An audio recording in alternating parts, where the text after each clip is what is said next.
escalation, and two, the threat of internal communist subversion. We covered the first obsession, nuclear war, last week with On the Beach. Now we turn to the second obsession, internal communist subversion. So we're looking at My Son John. It was an attempt to alert America to what its director, Leo McCarey, considered the threat of communist indoctrination, especially secret communist indoctrination in the universities. The movie is probably the most hysterical anti-communist film produced by Hollywood in the early Cold War. It's a fervent proponent of traditional religion, especially Catholicism, as something necessary for maintaining both family stability and national security. And it is stunningly suspicious of what's going on in higher education, and that's the reason I assigned it. It links left-wing political subversion directly to the educational subversion being perpetrated in the universities. Sound familiar? And it even combines both these alarming developments to the third, the undermining of traditional heterosexual norms.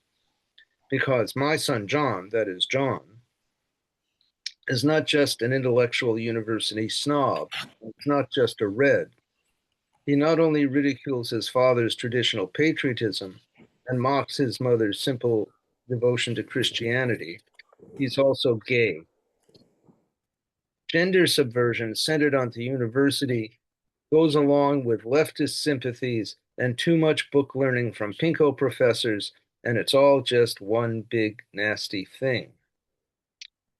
So it's striking that the ideology and attitudes revealed in My Son John have far more direct cultural and political relevance today than at any time in the past 65 years. And brutally, the ideology expressed in this film is having direct negative financial impact on our universities today, given Trump's bitterly hostile attitude to them, an attitude which parallels the attitude in My Son John. Who would have thought it possible? So I want to now discuss the background to My Son John before talking about the film itself. Films don't come out of nowhere. My Son John was made for specific ideological reasons. Leo McCarey, and you all have the terms and concept sheet, so you can follow along the lecture. Leo McCarey is the director of My Son John. He's little remembered today, but he was an important Hollywood figure at the time. He had won an Academy Award for Best Director, not once, but twice. He was a friend of Alfred Hitchcock and a friend of C.B. DeMille. He'd made landmark movies in the 30s, including Duck Soup, 1933, the greatest of the Marx Brothers anarchic comedies, and The Awful Truth, 1937, one of the great screwball comedies about marriage. In the 40s, McCarey was also central to bringing a benign view of Catholicism into the mainstream of American culture. He did this with two terrific films with Catholic settings. One was Going My Way, 1944, with Bing Crosby as a genial all-American priest. And one, The Bells of St. Mary's, 1945, with Bing Crosby as the genial priest again, but this time joined with Ingrid Bergman as a genial baseball-playing nun. Both these films were huge hits, including with non-Catholic audiences during the war. Going My Way won the Oscar for Best Picture, Best Director, and Best Actor, Bing Crosby, beating out Double Indemnity, if you can imagine.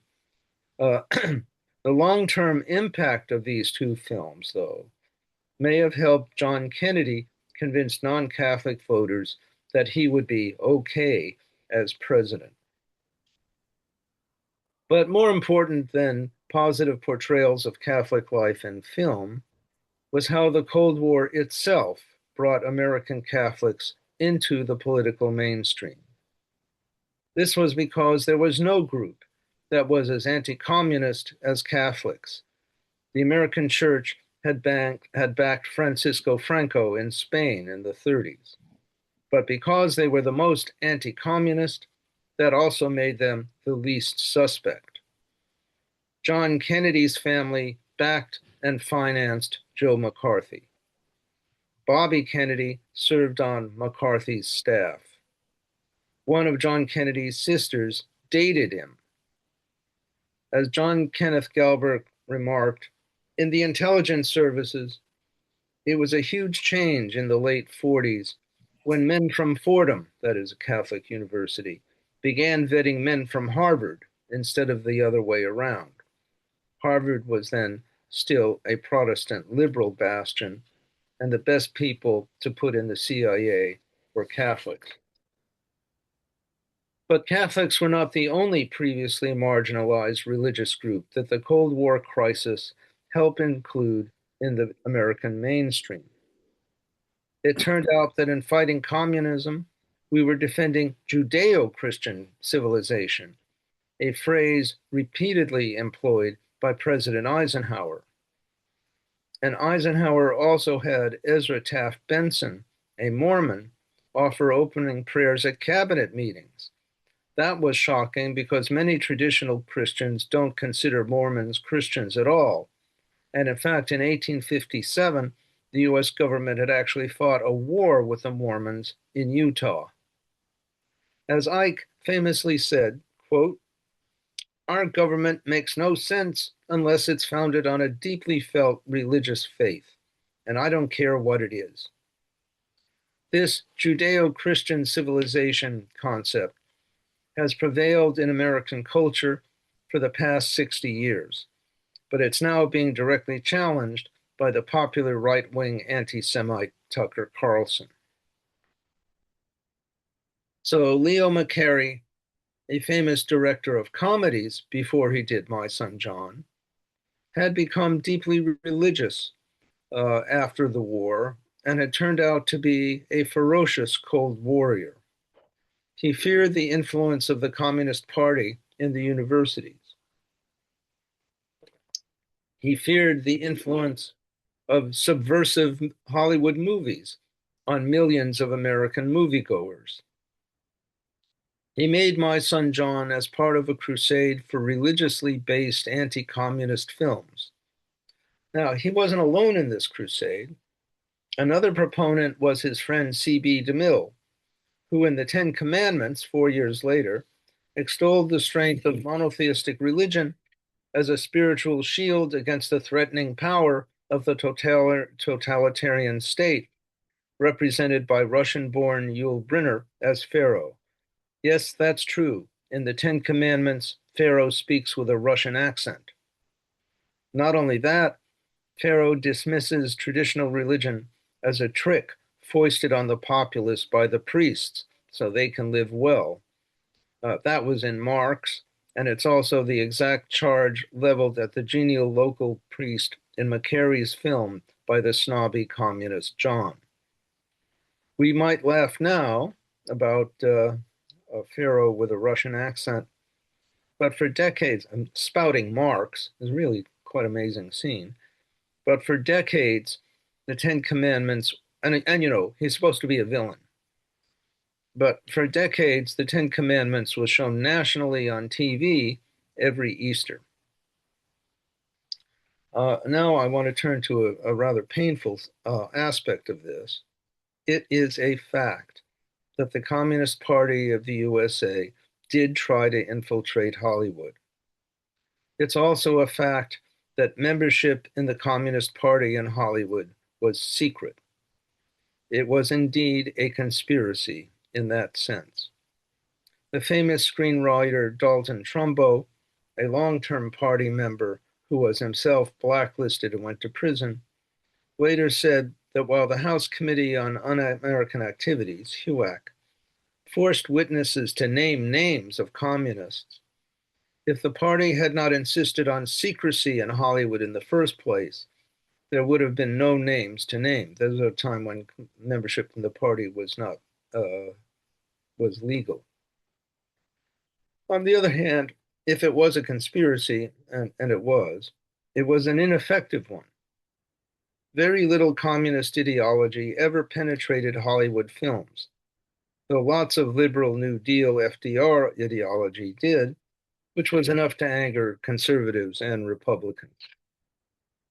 The reality was that Hollywood movies at that point, 40s and 50s, were produced by powerful film studios, all under the total control of firmly capitalist and fiercely patriotic moguls, mostly successful first or second generation Jewish immigrants.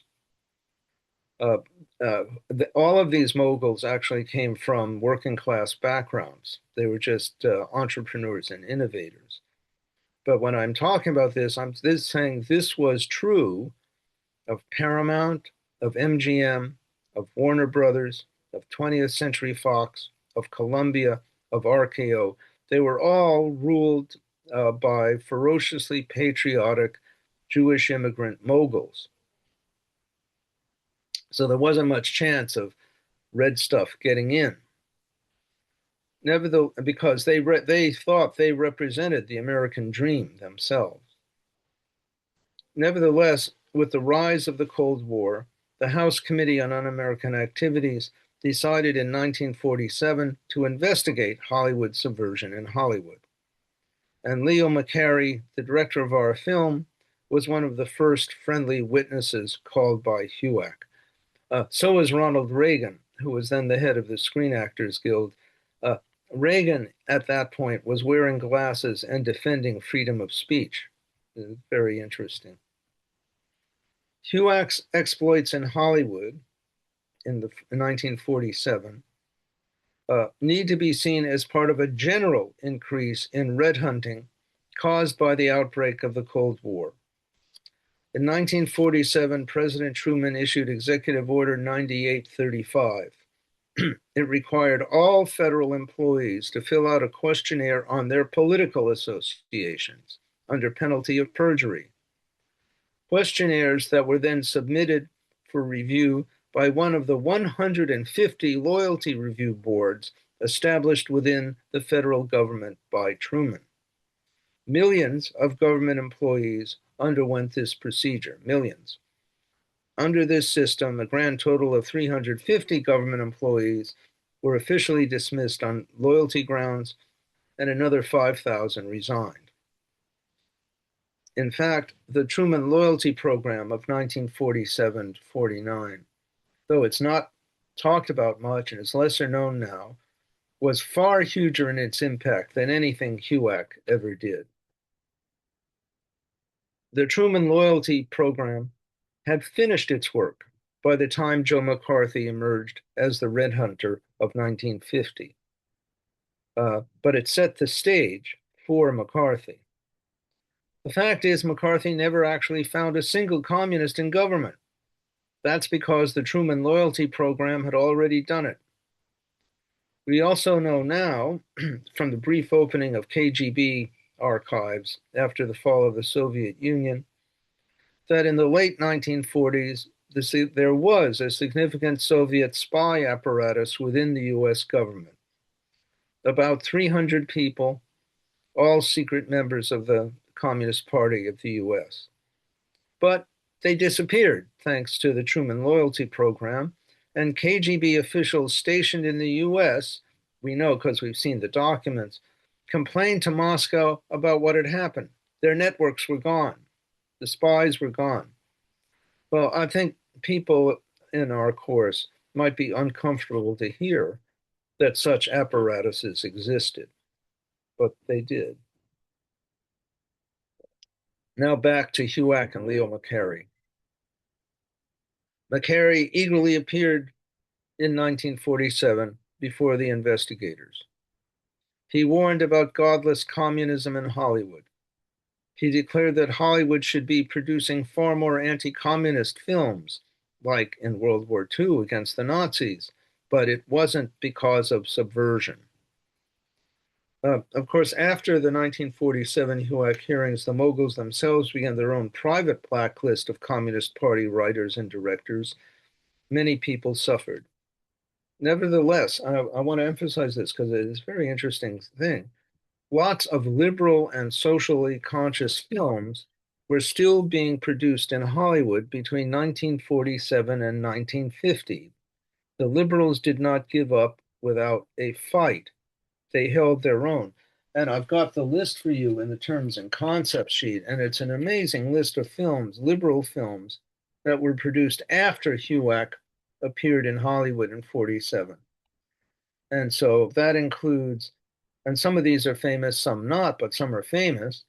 Intruder in the Dust, that's based on a novel by William Faulkner. Pinky, Home of the Brave, Gentleman's Agreement, all of these are anti-racist. Uh, Champion, Force of Evil, both of them about capitalist greed. The Men, 1950, Veterans Problems, that's the film that made Marlon Brando a star. And The Devil's Doorway and Broken Arrow, both 1950, the first pro-Indian movies made in Hollywood, and with big stars. Jimmy Stewart in Broken Arrow. Broken Arrow was actually written, the script was actually written by a Communist Party member, Albert Marltz, but they had to use an assumed name on the film. So liberals were holding their own. And here's another example, and this has to do with C.B. DeMille and Leo McCarey. In November 1950, C.B. DeMille and Leo McCarey tried to oust Pinkos from membership in the Screen Directors Guild. They were defeated by popular vote by the directors. The opposition was led by the most famous directors in the United States, George Stevens, John Ford, William Wyler, all of whom were World War II veterans, all of whom were for freedom of speech, while DeMille and McCarey were neither veterans nor for freedom of speech. Ford himself, who I've written about, had been badly wounded at Midway. But it's also the case that from the autumn of 1949, a new feeling of international crisis arose, and it had an impact on Hollywood. In 1949 to 1951, the balance of world power seemed to be shifting in favor of the communists. In September 49, the Soviet Union exploded its own atomic bomb. This was a huge shock. The very next month, in October 49, Mao Zedong's communists took over China. In June 1950, communist North Korea invaded South Korea. And in late 1950, the Chinese Communist Party army, the Chinese army, defeated the supposedly invincible American General Douglas MacArthur in North Korea. It was in that atmosphere of renewed crisis that HUAC in summer 1951 launched a second investigation of Hollywood. It spread its net wide, including not just veteran Communist Party members like in 1947, but now simple leftists. This was the moment when the ideological clamp really did take hold, 1951. No socially conscious films would be made in Hollywood for the next 5 years, unless you want to consider My Son John a socially conscious film, although maybe it's best to think of it as a socially unconscious film. Defeated at the Screen Actors Guild meeting in late 1950, that's when McCarey began working on My Son John in early 1951. He said the film was intended as a blow against the, quote, weak on communists people in Hollywood. It was a very personal project for McCarey. He was its producer, its director, and its screenwriter, all of them. One veteran Hollywood screenwriter said, well, McCarey was a brilliant man who let the communists drive him absolutely crazy. I mean, he actually went crazy. McCarey's major coup was in recruiting the great Broadway actress Helen Hayes for the project. Hayes, like McCarey, was a believing Catholic. She was also, like McCarey, a lifelong Republican. Hayes said that she loved the role because in My Son John, the mother's love for the son is so overwhelming. And this was because she just lost her own 19-year-old daughter, Mary, to polio, a devastating loss to her. Dr. Jonas Salk's polio vaccine was still 5 years away.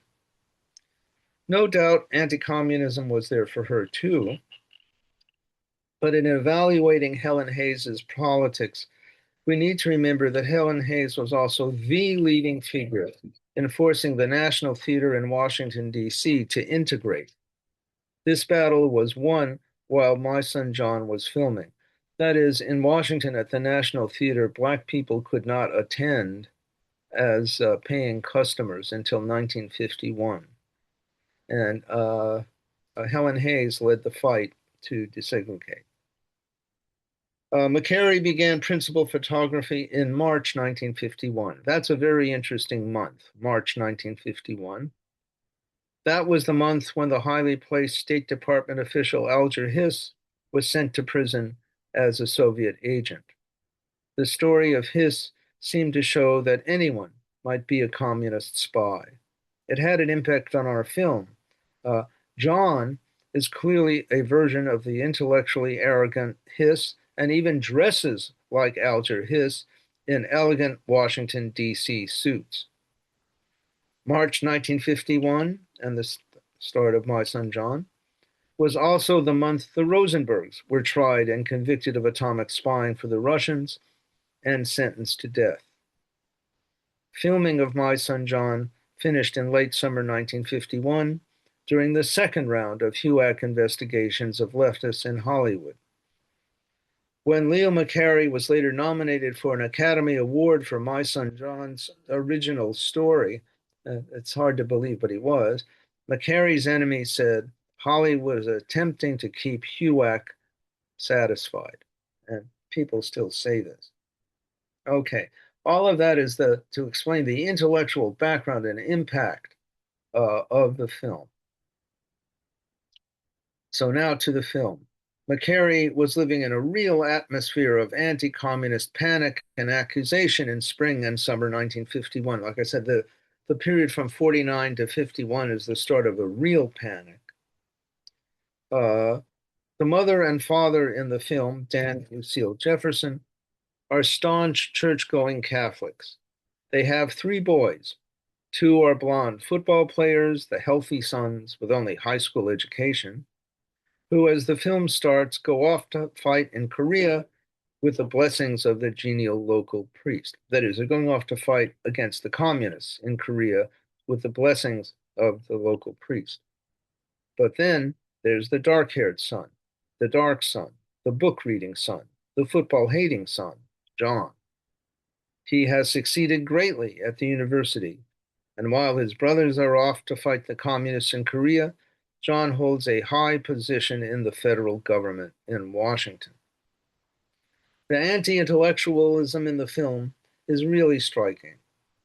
John's mother, Lucille, again, Helen Hayes, I think she gives a great performance here. Lucille proudly says, he has more degrees than a thermometer. But the only books she reads are her cookbook and her Bible. But the fact is, she's a far more dependable and good-hearted person than John is. John's undereducated football-playing brothers are now doing their patriotic duty in the trenches in Korea, while John is an intellectual and a traitor. Lucille recalls how unwilling John was even to go to football games to see his brothers play. Failure to appreciate football, it seems, was evidently a sign of looming treason. These ideas fitted into the anti-intellectual atmosphere of the McCarthy era. It was a time when the word egghead became a pejorative term for intellectuals. McCary is completely overt about this. Here's a quote from an interview. My Son John is about a mother and father who struggled and saved. They had no education. The father was a veteran. He fought for his country. They put all their money into higher education for the one son who is really bright. But the problem is that one son is too bright, too bright. That is, To quote Orwell's 1984, ignorance is strength. John comes home to visit. Lucille is overjoyed, but John is contemptuous of his mother and his father and their beliefs, dismissive towards the genial priest, whom he explains is merely a social parasite, again, like Pharaoh in the Ten Commandments. And he prefers spending time with his lefty professor at the local college rather than with his parents. A sarcastic intellectual, irreverent towards American customs, John is suspect well before his communist treason is actually established. The mother is upset when she finds out that the FBI is investigating John, and she goes off to Washington by herself to see if the accusation could possibly be true. She's tailed and even filmed by the FBI. I think that's pretty shocking if you think about it. Here's innocent Helen Hayes, the lovable character, being filmed and trailed by FBI agents. But she discovers that the accusation is true. John is part of a communist spy network. She tries to persuade John to turn himself in, but fails. But John then begins himself to have doubts, and he decides to go offer help to the FBI. So the communists, afraid of him betraying the network, gun him down, gangland style, in front of the Lincoln Memorial. Oh, well, Hollywood's favorite symbol of democracy. I have to say, McCary is nothing if not crude. But having earlier chosen to deliver a speech to the graduating class at his university, John, luckily, even though he's dead, has tape recorded a repentant message meant to serve as a warning to others. And this is the end of the film. At the end of the movie, this recorded confession is played on screen to the graduating class. There's only an empty chair shining in a shaft of light from above. Across an empty stage, John's voice intones that freedom exists only in America, that the communists are always looking for converts, and he warns of the perils of intellectualism at the university, its daring, its lack of limits, its defiance of family values. John, the holder of multiple degrees, declares that the only proper degree for him is, quote, a warrant for my arrest. Lucille, his mother, sadly agrees. The film thus ends on the proper note of anti-intellectual remorse on the one hand and anti-communist triumph on the other, with Lucille and Dan going into church for Mass. Well, the Cold War politics here are clear, as is McCary's political passion, and the film is famous for this. In fact, what HUAC most wanted from the spectacles it staged in Hollywood was public repentance by the communists. My Son John fits perfectly into that HUAC dream because he gets the confession. I now want to turn and talk not about regular politics, but the gender politics of this film. Whatever Leo McCary intended in his depiction of John's family, to any modern viewer, the family seems a stew of dysfunction. The family's house always seems ill-lit. It's a perfect film noir setting. John's father, Dan, played by Dean Jagger, is supposed to be a real man of the people, a veteran, an all-American father, but in reality, he's a violent drunk and stupid. From the start of the film, he's unremittingly hostile to John and John's intellectuality. Quote, you sound to me like one of those guys we should be alert about. Later, he threatens to take John out back and murder him with a shotgun if he even suspects John is a communist. Soon, he physically attacks John right on screen. The Bible is, again, I think this was intended by McCary to be a positive depiction, but I think we don't see it that way. The Bible is important to both parents. The mother makes John swear on the family Bible that he's not a communist. John's happy to do that because he's an atheist and a communist, so it's just silly superstition to him. not a risk of eternal damnation. When the father sings a simple-minded patriotic song that he's written for his friends at the American Legion, John sneers at it, and the father promptly bashes John over the head with that Bible, forcing John to his knees. Actually, in the script, Dan does this twice. The first time when his son sneers at the Ten Commandments. Will John repent his commie ways? Well, of course he does, this being 1951. But there's another mystery. From the very start of My Son John, the mother, Lucille, seems to hover on the edge of a nervous breakdown. How many euphemisms for menopause did they have in 1951? Early in the film, the genial local doctor shows up at the parents' house unbidden to give Lucille a huge bottle of tranquilizer pills. While Mom is busy in the kitchen, old Doc Carver privately informs Dad that the pills are good for women her age going through all those things. When Lucille returns to the living room, old Doc even cautions her that he's got two patients in her circumstances in a sanitarium right now. That whole sequence is a terrific example of 1950s male domination and misogyny. Menopause is, in fact, a major plot vehicle. At one point, Mom has a hot flash, and because she does, she opens the kitchen window, and that's when she accidentally hears something suspicious about John. Near the end of the film, when Mom is threatening John that she'll inform on him if he doesn't turn himself in, evil John assures Mom that nobody will believe her, quote, in her state. And like genial old Doc Carver, he threatens to shut her up in a sanitarium. Of all the cruelties in the film, none is greater than the inexorable suppression of Helen Hayes' character Lucille's intellectual vitality. She may lack formal book learning, but she's perceptive and insightful. She secretly rejects taking the tranquilizer pills they try to force on her. She pretends to take them, but she doesn't. She's sharp and careful with money, as in her negotiations with the owner of the car that Dan stupidly hit in his rage over John. The man is actually an FBI agent. That whole sequence of a negotiation is quite amazing, where you have smiling, giggling Helen Hayes, who suddenly becomes hard as nails when it comes to money. How much money should be paid?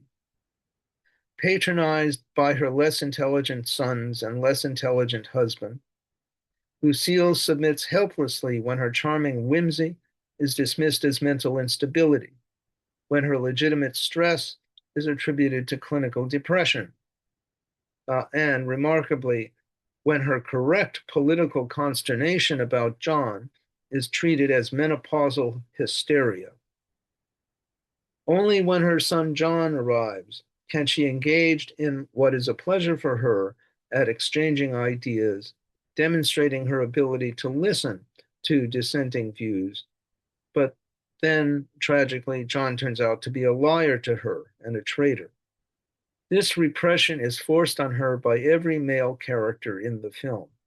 Again, I don't think that Leo McCarey intended it to come out this way, but that is what comes out, at least to modern sensibilities.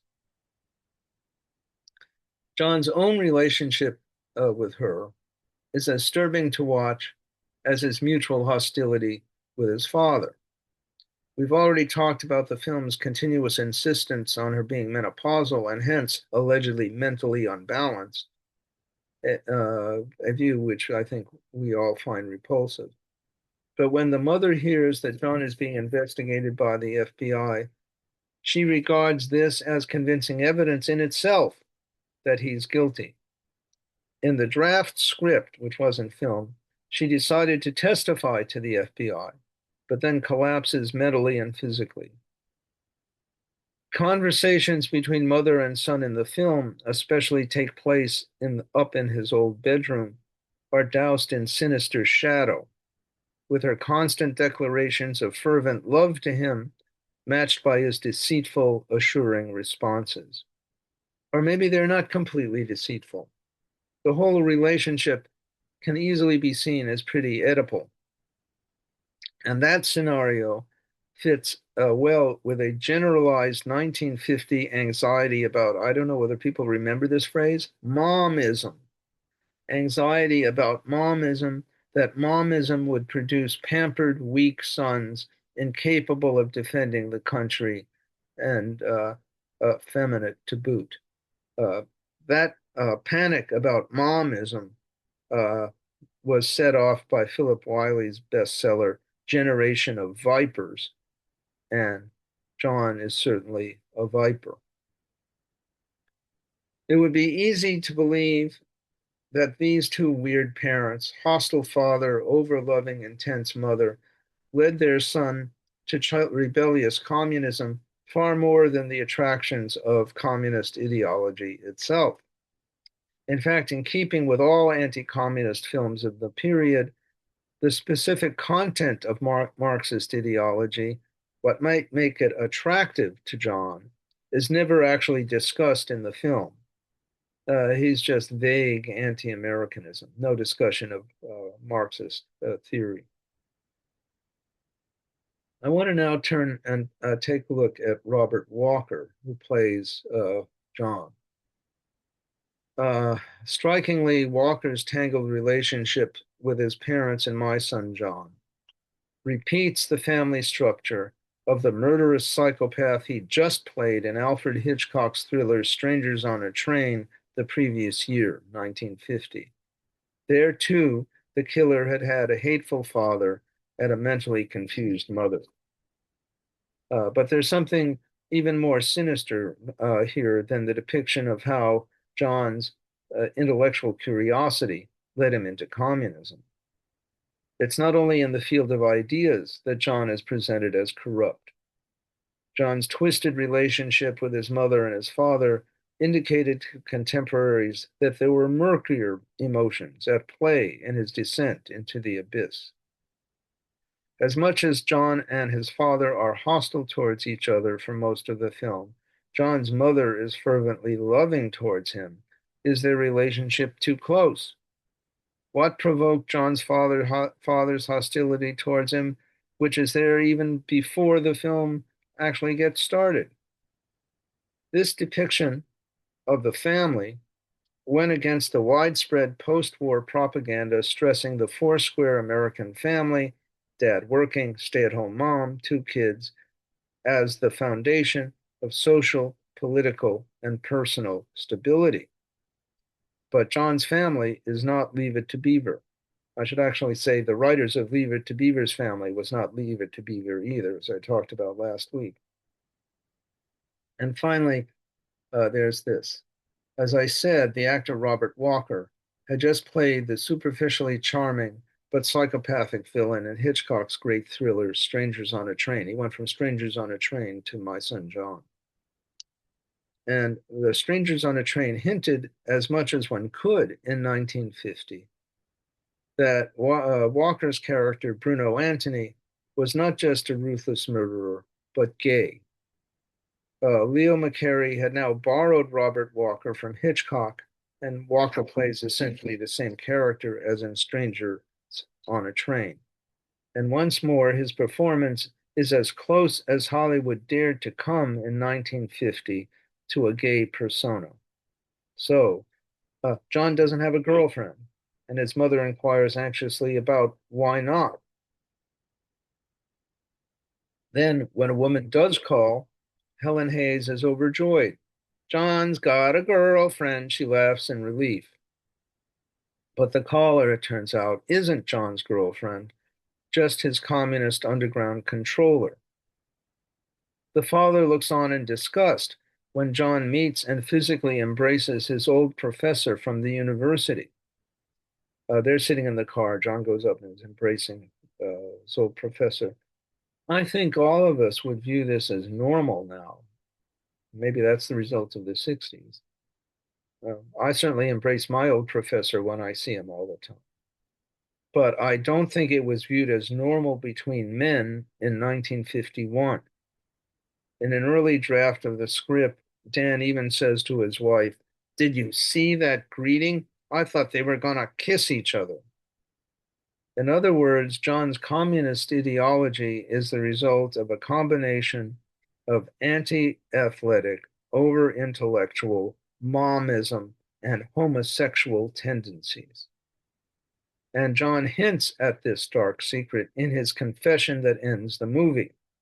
Again, as much as it could be hinted at in 1951. From the tape recording on the empty stage, we get the following declaration. "I was going to help make a better world. I was flattered when I was recognized as an intellectual. It excited me to hear daring thoughts and a bold defiance of the church and my father and my mother. But stimulants lead to narcotics, as the seller of habit-forming dope gives the innocent their first inoculation with a cunning worthy of a serpent. So there are other serpents waiting, lying in wait to satisfy other desires of the young. Other serpents lying in wait." My son John was released to the public in April 1952. It was a time when Senator Joseph McCarthy was railing against communists and queers in the State Department. This included Dean Acheson, President Truman's Secretary of State, whom McCarthy accused of protecting twists at state. In fact, he went farther than that and implied that Dean Acheson was gay. Then, in May 1953, President Eisenhower, having come into office, signed Executive Order 10450, which barred gays and lesbian Americans from being employed by the federal government. The justification for the order was that a federal employee could be blackmailed by foreign agents because of their sexuality, and thus forced to give away secret information. A questionnaire on sexuality was required to be signed by all federal employees under penalty of perjury. It's the same thing as with the loyalty stuff under Truman. It's estimated that between 5,000 and 10,000 federal employees lost their jobs as a result of the questionnaire, most often resigning rather than to sign it. This wasn't the Red Scare, that was in 1947 to 49, but it's now what's called the Lavender Scare. And twice as many people were affected by the Lavender questionnaire as the anti-communist Truman loyalty program of 47 to 49. John might have been one of the victims of the Lavender Scare if he had lived. But of course, he didn't live. Now, his death was not in the original script and was not intended while they were filming the movie. But in August 1951, while filming was still going on, Robert Walker died of a drug overdose. Yeah, the character playing John died of a drug overdose suddenly. He died after being prescribed sedatives by doctors after having emotional outbursts on the set. Perhaps the overdose was an accident, or perhaps he committed suicide. He'd just gotten divorced. Either way, his death was a disaster for the film because the film wasn't finished. And so his death explains the very strange way My Son John does end. Now, Walker was a brilliant actor, but he had a history of problems with alcohol, and he'd actually suffered a nervous breakdown in 1949.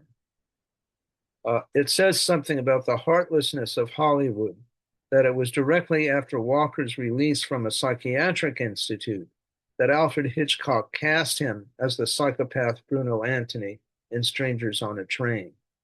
I think Hitchcock must have thought that was pretty funny.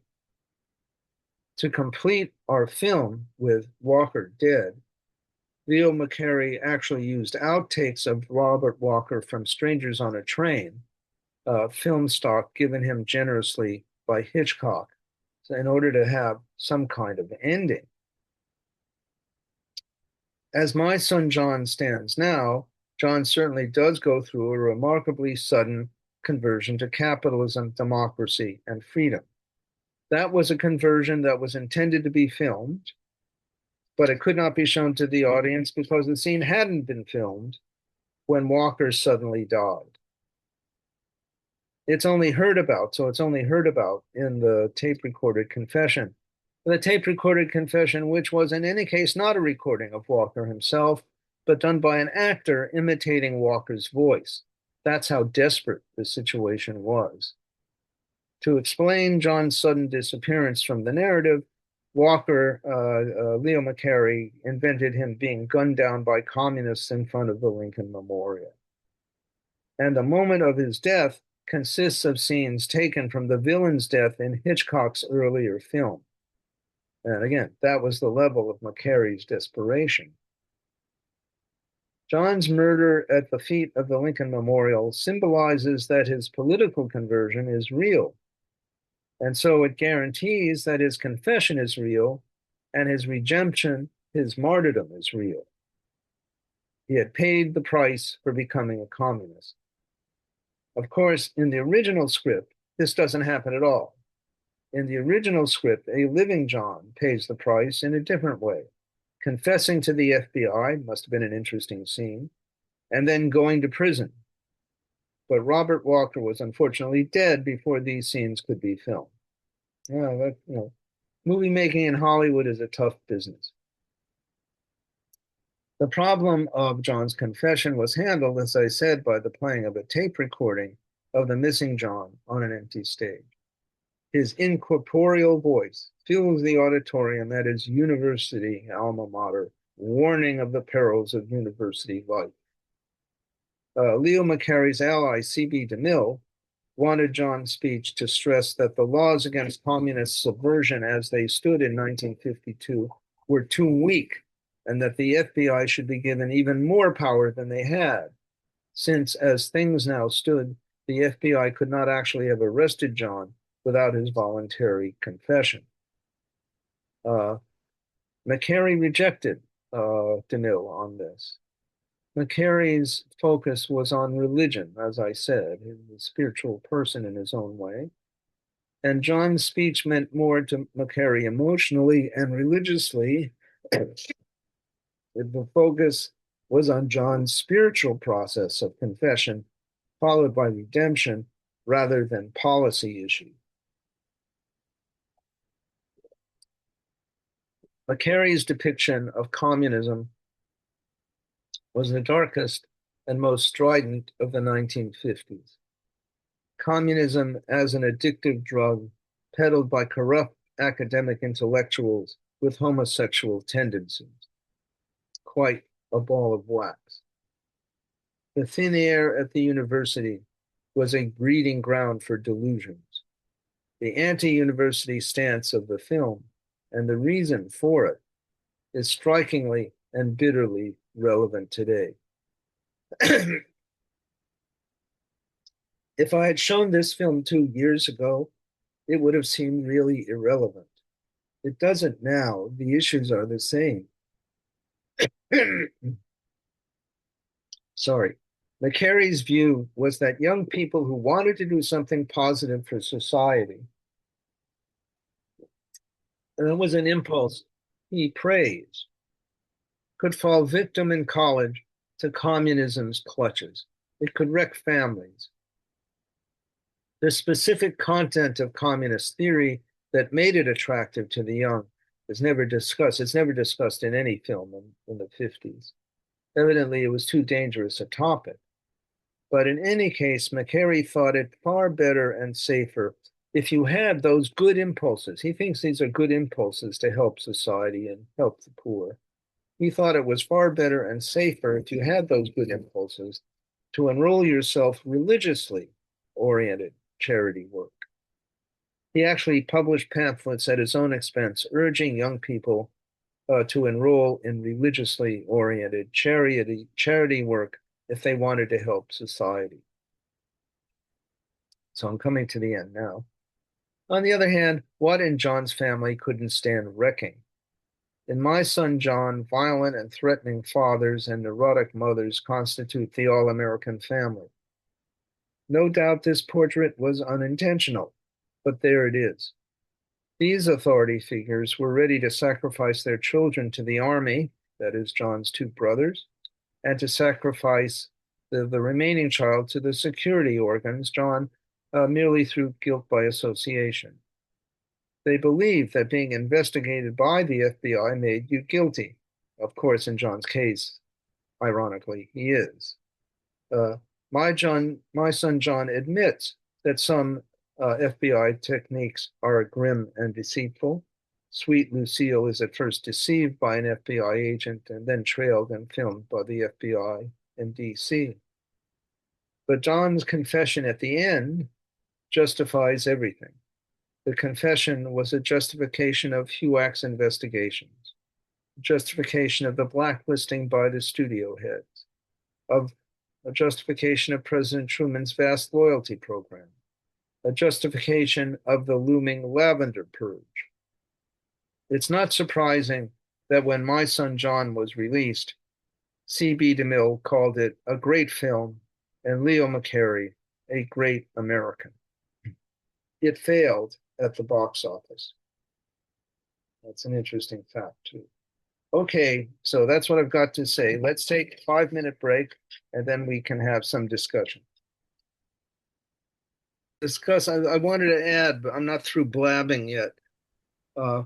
Besides the issue of momism, which haunted 1950s middle class people, there was also the issue of, quote, juvenile delinquency, which appeared at the same time as a specially designated problem, most clearly seen in Rebel Without a Cause in 1955.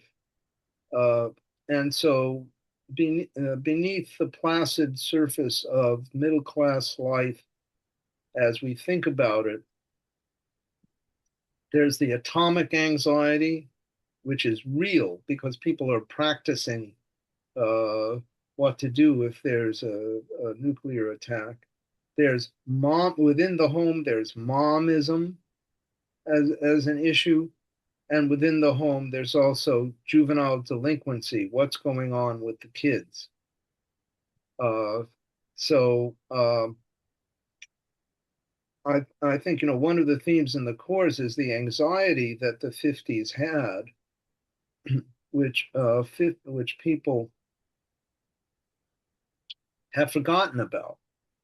I mean, like I said, it's all very fine to watch Leave It to Beaver, which is a very cute show, and in which the four actors, the mother, father, and the two sons, remained very close friends all their lives, and in which Hugh Beaumont, the father, was actually a Presbyterian minister.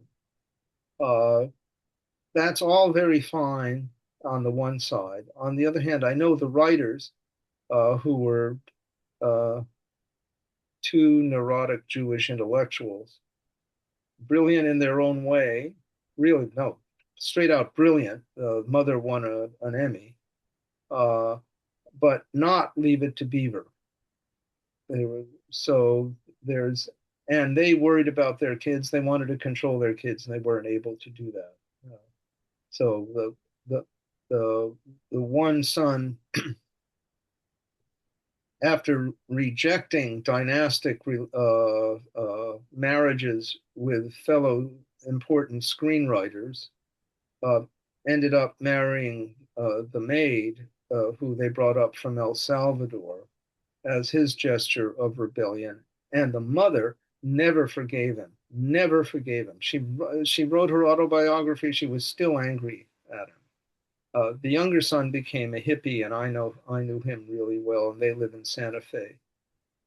And actually, that's an interest. I can't resist this. I'm just blabbing. But John Marcus is, so he also married a Hispanic woman, but aristocratic daughter of an ambassador.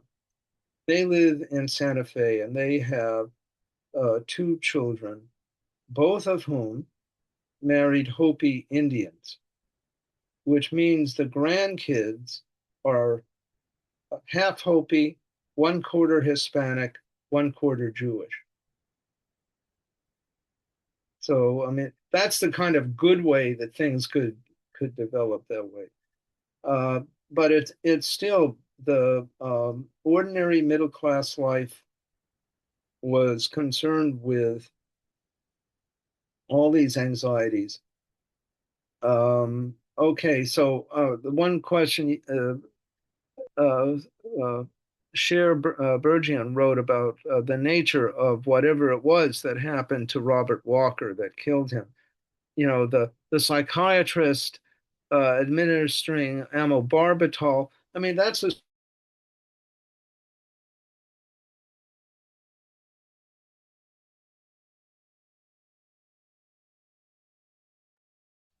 I think we lost Art for a minute. It looks like we've lost Art. Yeah, he'll come back. Okay. I've taken him off. Uh, I've turned off the spotlight on him, Doug. Yeah, that's good. That's good. Yeah.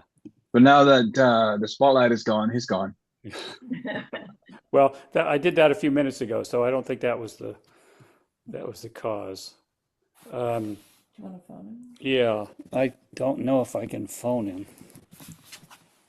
What if his computer crashed or something? Where is he physically? In Berkeley at his house. I think. Berkeley.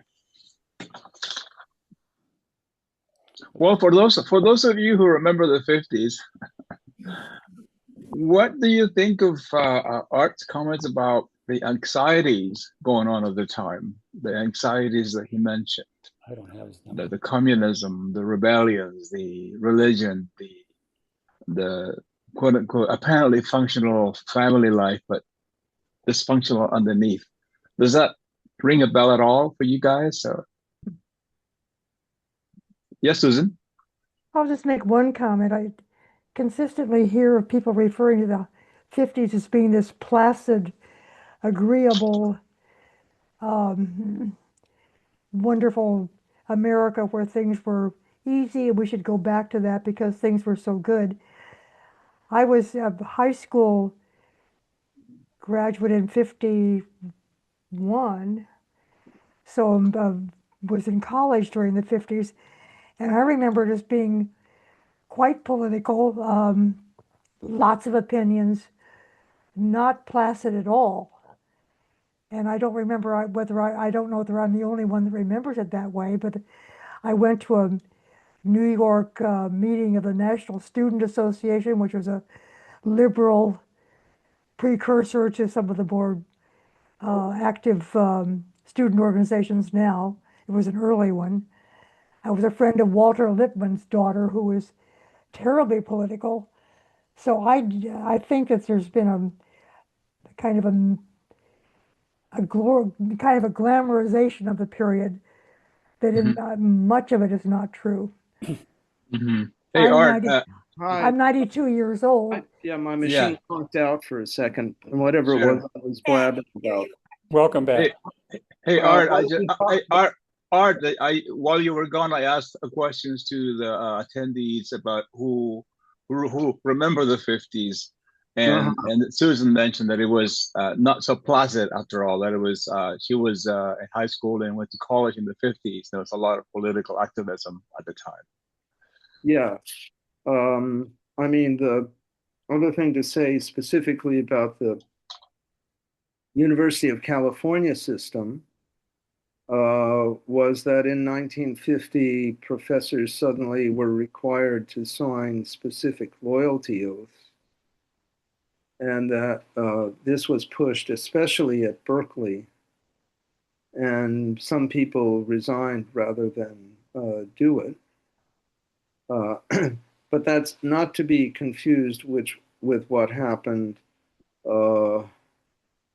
in September, last September, when under pressure from Trump, the university turned over to whatever department they turned it over to, a list of 150 faculty and graduate students who the university thought were guilty of anti-Semitism.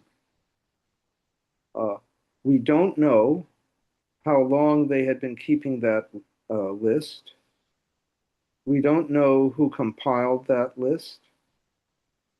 And we don't know what's happened to that list. And I would say, when thinking about then versus now, what Cal did now, and I love Cal. I'm a graduate of Cal. My degree's from Cal. I love the campus. But what they did was worse than anything that they did in 1950. And we don't know what's happened to that list. Again, we don't know who composed it. We don't know when it was composed. And people have tried to find out, friends of mine especially, have tried to find out, and the university is dead silent about it. Remember what they used to say, it goes on your permanent record. Yes, I'm sure it is on somebody's permanent record. Was that the only college that was required to give that list? I think you ought to ask UC Santa Cruz. Yeah. Or any other college? Yeah, or any other college in the University of California system. But was that the only system? I guess that was my question. That I don't know. I just know it happened at Cal. I just know it happened at Cal because I'm connected to Cal and found out about it. My comments about the 50s, then Yeah. college was on the East Coast, Yeah. where there was a lot of political activism. What kind of political activists? That's why I'm coming back to where you were talking, Susan. Well, I was not really a part of it except very peripherally, so I can't give you an opinion. I had Walter Lippmann's daughter was a friend of mine, and she was very political, Uh-huh. and by inheritance, if nothing else. And she took me to a student meeting in New York City at the UCNY, at CCN, is it CCNY? Yeah, I think so. Yeah. And that was my only experience with it, frankly, so I can't give you an opinion. My family was very Republican and very placid. What did placid mean? But by that, I mean, they just wanted to keep things even. But they were very Republican, but not politically active. Uh-huh. Yeah. It's an interesting kind of situation in that the family, the father in My Son John is not placid. He's actively involved in the American Legion, which I'm sure people know has its own dark history as strikebreakers in the 20s and 30s. And so John's family is actually political. I think my family also wasn't political. I mean, my parents had a picture of FDR in their bedroom, but that was it. FDR was a bad word. Oh, I grew up in a middle western city, Indianapolis. It was about as right wing as you could get. But right. I was actually half black also, so there were built-in tensions. So how do you explain what happened in Indiana last month, where the Republicans refused to engage in redistricting? I thought it was really, really interesting.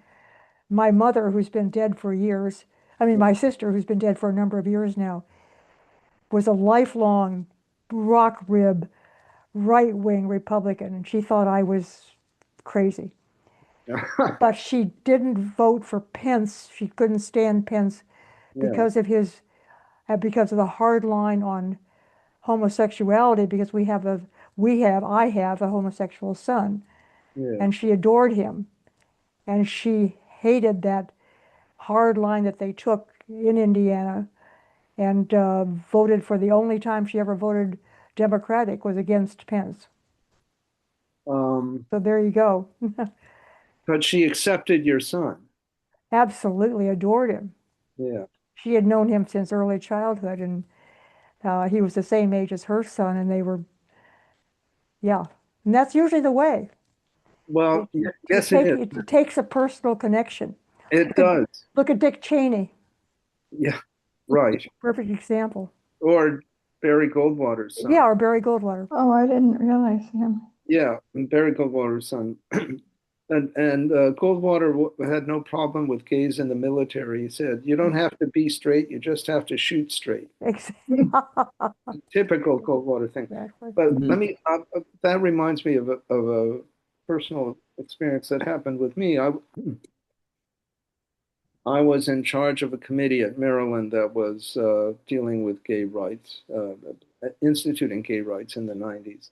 And there were people who were really opposed to it. And the person who was most opposed to it was one of the deans who was an African American Baptist person. And he worked closely with one of the other people in the committee, Virginia. And he starts saying, "No, no, this is bad." And she says to him, "Cordell, I'm gay." And he just sat back in his chair, said nothing for the rest of the meeting. And at the next meeting, he'd completely changed his position. Wow. Yeah. So, and still, as always, he hasn't changed back. Good. So, Wow. Interesting.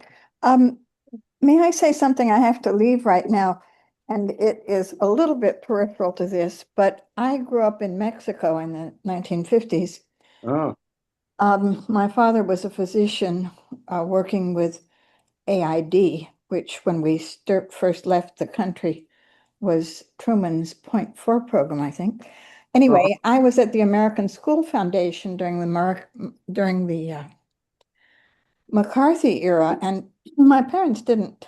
I mean, my parents were liberal Democrats, but we didn't usually talk about anyway too much that was going on. But Mrs. Halpern, the math teacher, was fired from the American School Foundation because of McCarthyism, because it was found that she was a communist. And I remember my parents being outraged at this.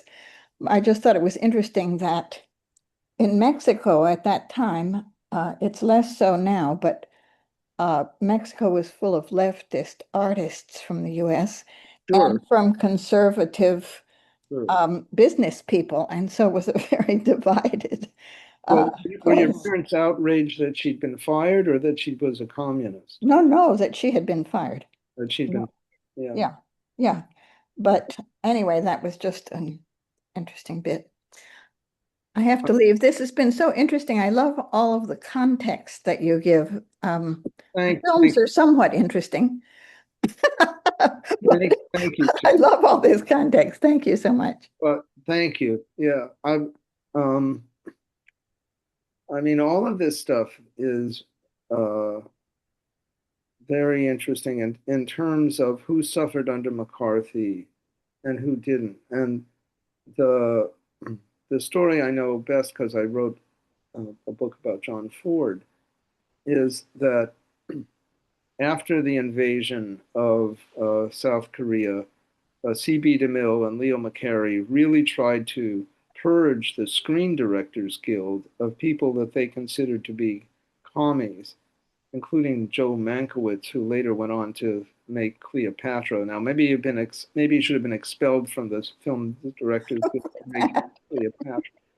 And what happened at that meeting was that they were, okay, take care, Shelley, was that DeMille was defeated, and you had all of these people who are not only great directors, but who had fought in World War II, George Stevens being an example. And the last person to speak was John Ford. And he was the most senior person, except for DeMille. And that is when he said, this is one of his famous lines, "My name is John Ford, I make Westerns." And he said to DeMille, "CB, I respect you as a filmmaker, but I don't like you and I don't like what you're doing now." And that was the deciding moment And Ford said, somebody's a commie, send him to me, I'll give him a job. That personal politics should not be involved in art. And so that was the turning point at that meeting that happened.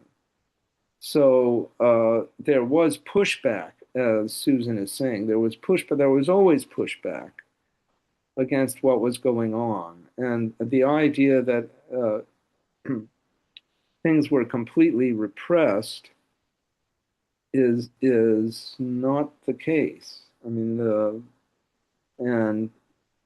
although, yeah, I think that's fair to say. That certainly in Hollywood there was. I mean, there's a 5-year period where nobody's making socially conscious films, but that ends in '58, I guess, with the Defiant Ones, or maybe it ends with Rebel Without a Cause. So it's important when we think about this and think about the history of resistance that there was always been resistance, and that it was never the case that people felt completely defeated. At least the artists didn't feel completely defeated. I mean, when I read you the list of the films that have been made from 47 to 50, it's shocking. I mean, though this was all supposed to have been ended by HUAC in 47, and it doesn't. It just continues. And that's a situation where the producer of High Noon gets called before HUAC while they are filming the film about somebody being deserted by his townspeople in the face of a crisis. And he admits to being a communist, and then he is fired from the film. Yeah. So there's that side. That really happened. There were people who were really hurt. Yeah. Doug, I thought you were going to. Hey, Art, I included one of your comments about Joan Baez and the invite. Yeah. And then I did not. I sort of forgot to include the second note you sent me on that. And I just wondered if you wanted to share that with the audience. Yeah. I mean, there was always resistance. This has to do with On the Beach. Joan Baez in 1958, her father was teaching at Stanford, and she was going to Palo Alto High, which some of you may be familiar with. Yes. And Palo Alto High had a regular H-bomb drill where people had to immediately evacuate the buildings. And I remember once I heard about this story, I remember that happened at my high school too. And Joan Baez refused. She refused to leave the building. This is 1958. And she refused to leave the building because she said, this is impractical. The H-bomb is coming, you're running outside. And you're going to start digging holes in the ground. And I mean, again, when we think about this period, and I'm sure it's the case, Susan, that there are lots of people in Indianapolis who experienced the 50s as the 50s, really as the 50s. But Joan Baez certainly didn't. And during the Cuban Missile Crisis, Time magazine already had its cover, and its cover in November, I guess October '62, was Joan Baez. And it's Joan Baez with long hair, barefoot, playing a guitar. Mm-hmm. And that's during the Cuban Missile Crisis. So what I'm saying is there's continuity in all of this, as we're going to see, especially with Manchurian Candidate and Dr. Strangelove. And what that means is that Leo McCarey failed in his crusade to get created a whole series of films with kind of religious base, anti-communism. It just never took. And I guess for the people uh, at Paramount, the answer was the box office. The movie failed. Actually, I'm surprised that it failed. I think Helen Hayes gives a great performance, and Robert Walker gives a great performance too. And for that matter, Dan Herlihy as the FBI agent gives a good performance. I mean, Dean Jagger is chewing the carpet. That's a little bit too much.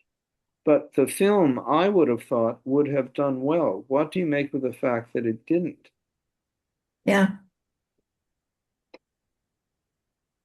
Yeah, Mark.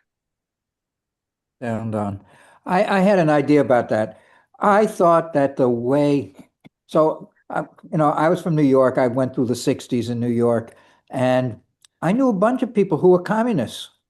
And there wasn't anyone who was like John. They were all warm-hearted, engaged people who cared about the neighborhood and the people in the housing and it was nothing like that. And I thought that I don't know why, whether that contributed to it, but he was presented in a very wooden way, that he wasn't a real mensch, like you just, Isn't. No. yeah, and that isn't the way I knew, these people that I knew were not like that at all, and I wondered whether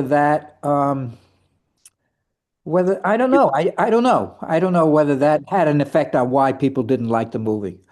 I think Vicky is going to want to say something, but let me just say it's an attack on the universities. Yes, it definitely is. And the products. Yeah, the anti-intellectualism is and the anti-university is very clear. Yeah. Yeah. Vicky, were you going to? Yes, thank you. I am from New York, another New York Jew. And my parents were left-wing, very liberal. They marched in May Day parades in the late 30s, early 40s. They were members of the Communist Party, but it wasn't the Communist Party. What they were is today's, what we're trying to get in, progressive democratic liberalism for the people. But my father was never blacklisted, but we were aware that they were all being looked at. We were always aware. I was born in 43, so. Yeah. But even so, as a young child, we talked about everything, and I was very aware of how different my family stance was. We were also living in a very anti-Semitic town called Pelham, if you New Yorkers recognize Pelham Manor, near Scarsdale. So that was a lot of fun, being Jewish liberals. So everybody's walking around with Nixon pins, and we're wearing Democratic candidate. They're Yankees, we're Dodgers when they were the Brooklyn Dodgers. But I think that's what's happening today, too, is this business of I'm okay with what you do to other people that I hate the way you do until it happens to them. And I think we're seeing that with the maggots. More and more of them shocked that they would be hurt by something that their idol has done. And there's that kind of I'll support anything ugly until it hurts me. Yes, exactly. Personally, and then they'll change. Well, all of a sudden it's different. I have a question for Art. I am really fascinated and I'm thankful for this conversation, Art. And the context that you give us, I mean, I actually I enjoyed the movie, and I think the movie failed because I think it was too much on the nose, to be honest with you. Too much on the nose about who? About being anti-communist, anti-intellectual, anti-university, being a portrayer of American family values. I think that might have been too. I mean, I wasn't around, but I have a feeling that it was too much on the nose for many people. But I don't know. That's just me. I have to tell you that I actually did enjoy Helen Hayes' performance. I thought she was amazing. amazing. And I had not known about her. And then afterwards, I realized that she was considered to be the first lady of American theater. Yeah. And I thought she was wonderful. When I was watching the movie, Art, I was looking for signs that John was this crazy communist, whatever. But all I heard from the beginning that he liked science. Yes. That he liked to do research. Yes. Okay, check. I like to do those things too. That he had a love for humanity. Okay, that he thought Columbus was not a hero. Okay, 4, great. I am with this guy. I am with him, and that he believed in helping the downtrodden. He liked to help the weak. Okay, what is wrong here? Why I didn't see any signs of strong hateful behavior. I think you mentioned that the movie is deliberately maybe vague about his communism at the beginning. Yeah. So anyway, I think if you think about it as propaganda, that's a fault in the propaganda, in that his positions, his political positions, don't seem that terrible. Right.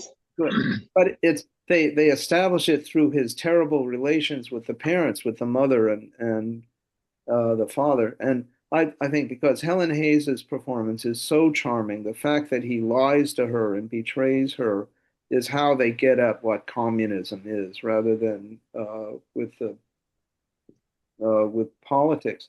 I want to say about this. I don't know if people know, but in Canada, the repression of communists was much, much more severe than in the United States. And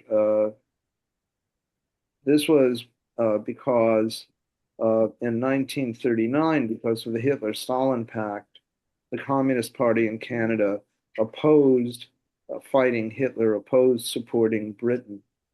And one of the results of that by 1940 was that the 150 leaders of the Canadian Communist Party were put in concentration camps without access to lawyers. And that only ended when Hitler invaded the Soviet Union in June 1941. But the party itself remained outlawed technically until 1960.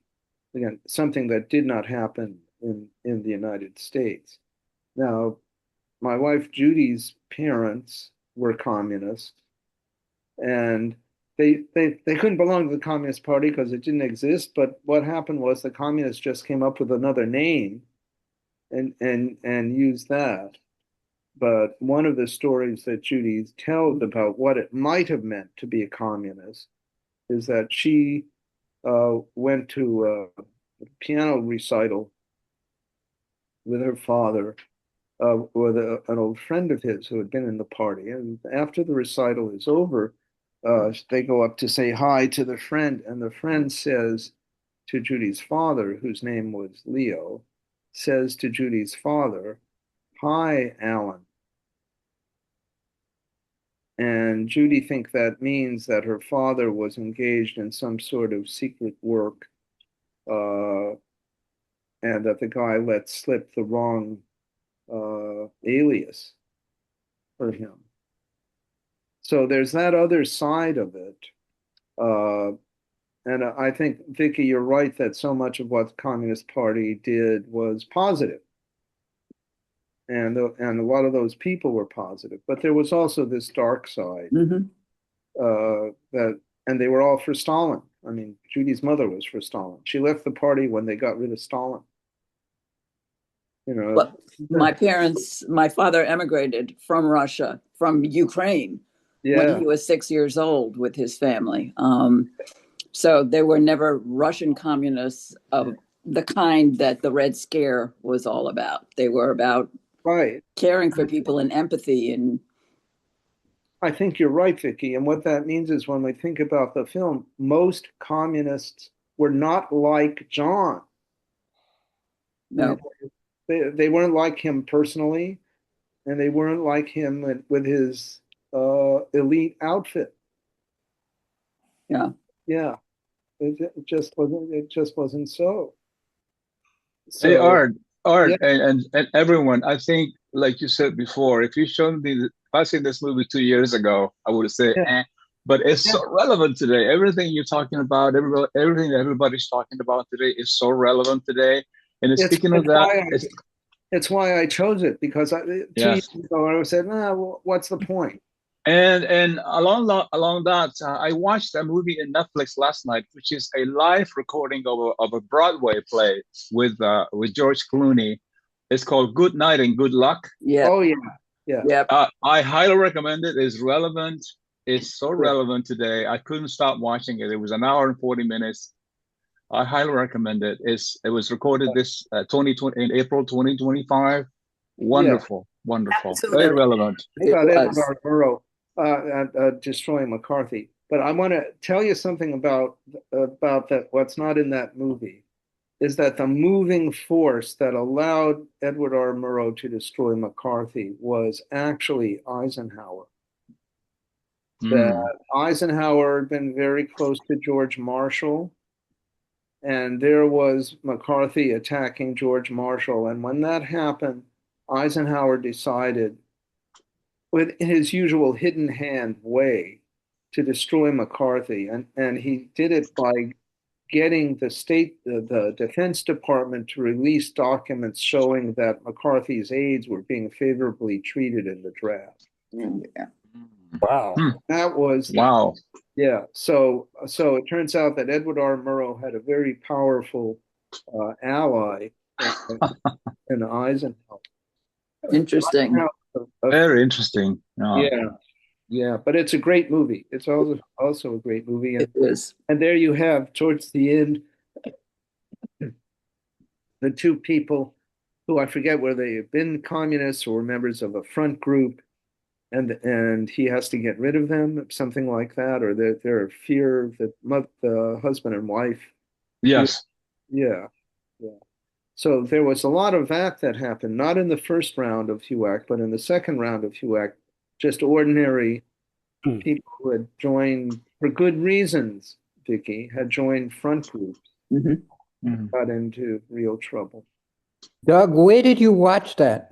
It's in Netflix. Just type in "Good Night and Good Luck," and it's a live performance. It's a recording of a live Broadway performance. Thanks. Highly recommend it. Yeah, And then there's the movie in 2005 also. Second. right. Yeah. I'm thinking of the movie especially. That's the one that I've seen. But Yeah. And in the live performance art, they actually Clooney plays Morrow, and on the stage they have actual recordings of McCarthy talking and responding to Clooney, interacting with Clooney, and it's basically verbatim from the conversations that happened because Morrow used McCarthy's own recordings to make a case against him.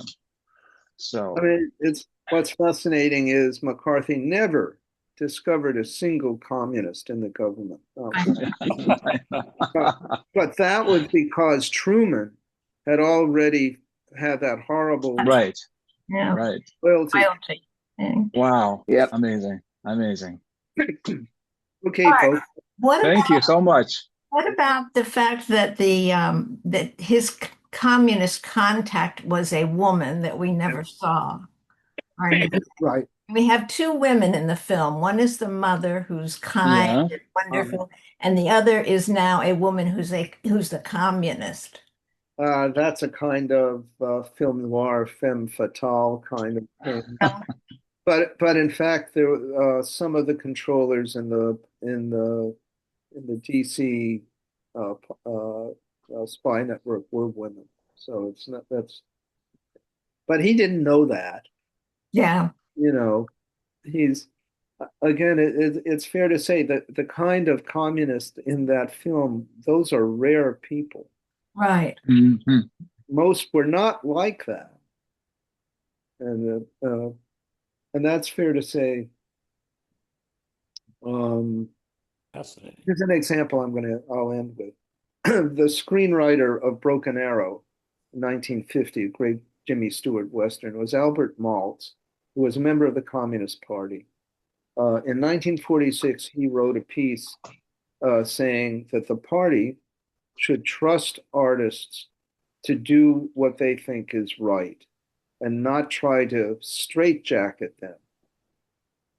And the result was that he had to renounce what he'd written the next week because the party came down hard on him.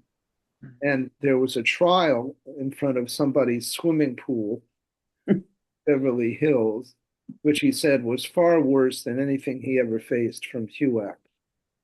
That's part one. Part two is that Maltz became a very important secret financier of Alexander Solzhenitsyn. Wow. Wow. Wow. So that's the real person. So even intellectuals like that were people who were struggling to deal with that aspect of it. But that you couldn't tell that from the film. They're all automatons. Right, right. Okay, folks, time to stop. Thank you very much. Okay. Really good so much. class. Thank you. Hey, thank you. Speak Strategic Air Command. And there's a big secret about that film too, which I'll tell you. Okay. Oh boy. Bye. Thank you, Art. Bye-bye. Have a good week. See you Bye-bye. next week. Yeah, this was great.